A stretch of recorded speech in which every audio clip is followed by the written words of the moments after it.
नमस्कार, बहुत स्वागत है आपका। आप देख रहे हैं द न्यूज, आपके साथ मैं सृष्टि मिश्रा। एक बड़ी खबर सामने आ रही है। देखिए, राहुल गांधी की सदस्यता गई है, लेकिन अब राहुल गांधी ने अपने ट्विटर पर खुद ही बड़ा बदलाव कर दिया है। यहाँ पर ट्विटर अकाउंट पर बाकी कुछ बदलाव तो नहीं किया, लेकिन देखिए यहाँ पर खुद को ही अयोग्य मान बैठे हैं राहुल गांधी।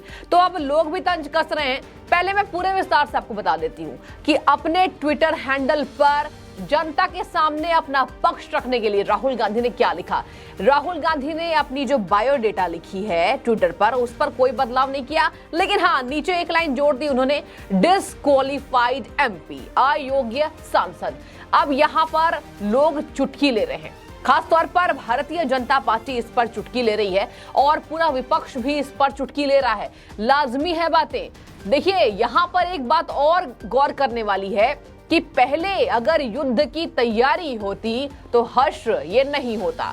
और मैं आज यहाँ पर युद्ध क्यों बोल रही हूँ, आप जरा इस बात को जब समझ लेंगे तो खुद ही बताएंगे कि आखिर क्यों मैं युद्ध की तैयारी बोल रही हूँ। देखिए, यहाँ पर कांग्रेस आज एक दिवसीय मोर्चा निकालने वाली है प्रधानमंत्री नरेंद्र मोदी के खिलाफ। पूरी बड़ी तैयारी है कांग्रेस की और सत्याग्रह इसको नाम दिया गया है, सत्य के लिए आग्रह।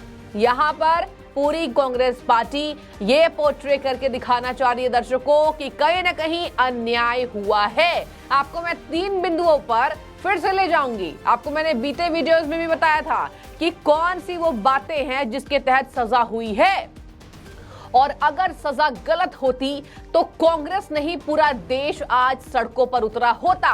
लेकिन देश तो नहीं उतरा हुआ दिखाई दे रहा है, देश अपनी अपनी बातों को रखने में कहीं ना कहीं दिखाई दे रहा है। लेकिन यहाँ पर एक पार्टी जो है वो कांग्रेस पार्टी, वही सड़कों पर उतरी हुई नजर आ रही है। और प्रधानमंत्री की खिलाफत करने वाली पार्टी, जिसे खास तौर पर मैं देखिए अरविंद केजरीवाल का नाम ले लूंगी, कि कह रहे हैं कि कांग्रेस से मतभेद है लेकिन गलत है।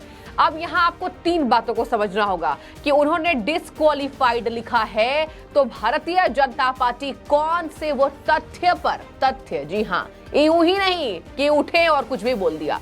यहाँ पर देखिए राहुल गांधी को और नसीहत दी जा रही है, लेकिन घमंड कम नहीं हो रहा है। विस्तार से समझिए, कह रहे हैं मैं सावरकर नहीं हूं, माफी नहीं मांगूंगा। ये एटीट्यूड है पूर्व कांग्रेस सांसद राहुल गांधी। पूर्व में इसलिए कह रही हूं क्योंकि सदस्यता जा चुकी है, बंगले को खाली कराने का नोटिस भी मिल जाएगा और उन्हें फिलहाल 30 दिनों की मोहलत, यानी कि 1 महीने करीब उनके पास टाइम है, समय की अवधि है। उनको समय दिया गया है कि आप खुद कारण बताओ, नोटिस जारी करें, पत्र का जवाब दे। यहां पर कहा जा रहा है कि घमंड ले डूबा। और अब भारतीय जनता पार्टी से आपको बता दें, परवेश साहिब सिंह ने भी तंज कस दिया है। कह रहे हैं राहुल गांधी ने खुद पर ही कहीं ना कहीं खुद के पैरों पर कुल्हाड़ी मार ली। कुल्हाड़ी किस लिए? अगर 2013 में पूर्व पीएम मनमोहन सिंह की मैं बात कर रही हूं, जिसको लेकर लगातार भारत की जनता, कुछ जनता ये मानती है कि रिमोट कंट्रोल गांधी परिवार के हाथ में था और प्रधानमंत्री के तौर पर उभरे मनमोहन सिंह, डॉक्टर मनमोहन सिंह। जी हाँ, देखिए यहाँ पर अध्यादेश फाड़े जाने वाला जो वीडियो है दर्शकों, जमकर वायरल हो रहा है 2 दिनों से, कि अगर उन्होंने इस अध्यादेश को नहीं फाड़ा होता तो आज ये अंजाम नहीं भुगतना होता। अब जरा देखिए कि राहुल गांधी अपने आप को आंदोलनकारी मानने के लिए सड़कों पर उतरेंगे। आज राहुल गांधी प्रेस कॉन्फ्रेंस करने वाले हैं। लगातार राहुल गांधी प्रेस कॉन्फ्रेंस कर रहे हैं और अपने आप को सच दिखाने के लिए पुरजोर कोशिश कर रहे हैं कि मैं सच हूं। और देखिए यहाँ पर प्रियंका गांधी वाड्रा की भी अगर आप बातें समझेंगे तो वो भी लाजमी है, भाई को बचाने की कोशिश तो करेंगी। और भाई को ही नहीं, कांग्रेस के इतने बड़े सांसद रहे राहुल गांधी, और अभी अभी भारत जोड़ो यात्रा किया। लोगों को काफी उम्मीदें थी, लेकिन उम्मीदों पर पानी फिरा है। और 24 चुनाव के पहले बहुत जोर का झटका, जी हाँ, जोर का झटका इसलिए क्योंकि अब लोग समझ रहे हैं कि गलती पूरी तरीके से राहुल गांधी की थी और अब भी घमंड कम नहीं हो रहा है। यहाँ पर देखिए परवेश साहिब सिंह ने ट्वीट करके लिखा है कि अगर 2013 में अध्यादेश नहीं फाड़ा होता तो अंजाम नहीं होता, खुद को अयोग्य मानना नहीं होता। यहाँ पर बातें ये कही जा रही है दर्शकों कि खुद को अयोग्य तो उन्होंने लिख दिया, लेकिन काश कि राहुल गांधी ये समझ पाते कि राजनीति की कुर्सी पर बैठकर किस तरीके से जनता के सामने अपना पक्ष रखना है। और यही कारण है कि राहुल गांधी आज अपनी सजा भुगत रहे हैं। आपको बता दें दर्शकों, एक तो बात उन्होंने कहा कि मैं सावरकर नहीं हूं, माफी तो नहीं मांगूंगा।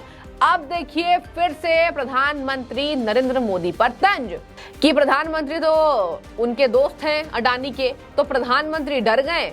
अगला सवाल मैं प्रधानमंत्री से अडानी को लेकर करने वाला था और यही वजह है कि मुझे सजा दिलवा दी प्रधानमंत्री ने।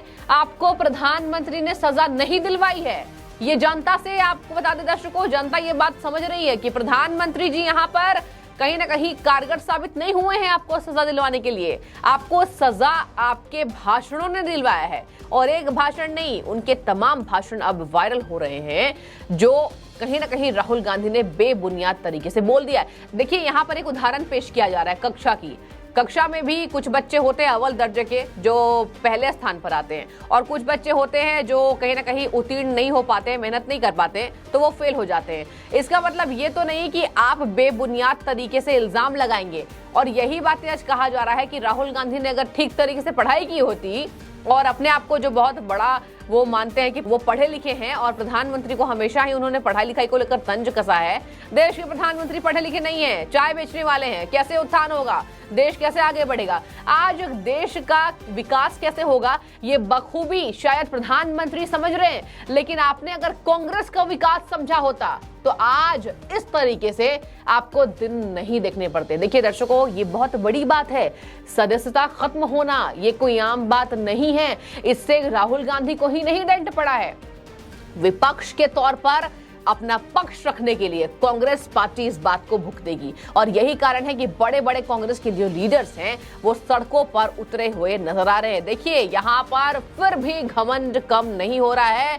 अडानी को बचाने में लगे मोदी, सजा देकर मुद्दे से भटकाने की कोशिश की जा रही है। अब राहुल गांधी जो कह रहे हैं वो मैं आपको बता रही हूँ कि राहुल गांधी लगातार किस तरीके से अपने आप को सच दिखाने की कोशिश कर रहे हैं। सजा देकर मुद्दे से भटकाया जा रहा है, मुझे मारे पीटे जेल में डाले, मैं सच के लिए लड़ता रहूंगा। और आज कांग्रेस पार्टी ने ये कह दिया सत्याग्रह, हम सत्याग्रह करेंगे और जहां जहां बीजेपी मुख्यालय है वहां भी धरना देंगे। आपको बता दें कांग्रेस ने पूरी दिल्ली में ही नहीं पूरे भारत में इसको लेकर विरोध जताने की कोशिश की है, और कांग्रेस पार्टी का ये जो जोरदार विरोध है ये आगे और बड़ा होने वाला है। देखिए अब अयोग्य बोलने पर जनता इसको किस तरीके से ले रही है। मेरा सरोकार आपसे है, मेरा सरोकार है कि चलिए आप तक खबरें पहुंचाऊं कि आजकल राजनीति में चल क्या रहा है। यहाँ पर देखिए जनता जो है इस बात को बखूबी समझ रही है। राहुल गांधी ने जनता का हवाला दिया। देखिए एक और बात समझिए, यहाँ पर राहुल गांधी ने कहा कि मुझे वायनाड की जनता सराहेगी। उसी वायनाड की बात कर रहे हैं जहां पर चुनाव आयोग जल्द ही कोई फैसला लेगी, वहां पर चुनाव कराने की तैयारी करेगी। उसी वायनाड की जनता का उन्होंने हवाला दिया है। यहाँ कहा जा रहा है मुश्किलें बड़ी होती नजर आ रही हैं, और यहाँ पर देखिए जनता किस तरीके से ले रही है मैं आपको बता देती हूँ। डिस्क्वालिफाइड एमपी, वहां पर उन्होंने अपने बायोडेटा में सभी जानकारियों को नहीं बदला, बस उन्होंने अपने आप को लिख दिया है कि मैं एक अयोग्य सांसद हूं, डिस्क्वालिफाइड एमपी। और उस पर लोग लिख रहे हैं कि काश कि आपने ये बातें पहले समझी होती, वाकई में राहुल गांधी एक अयोग्य सांसद हैं, क्या बोलना है नहीं समझ पाते हैं। और अब प्रधानमंत्री को टारगेट करके जनता इस मुद्दे को समझती है।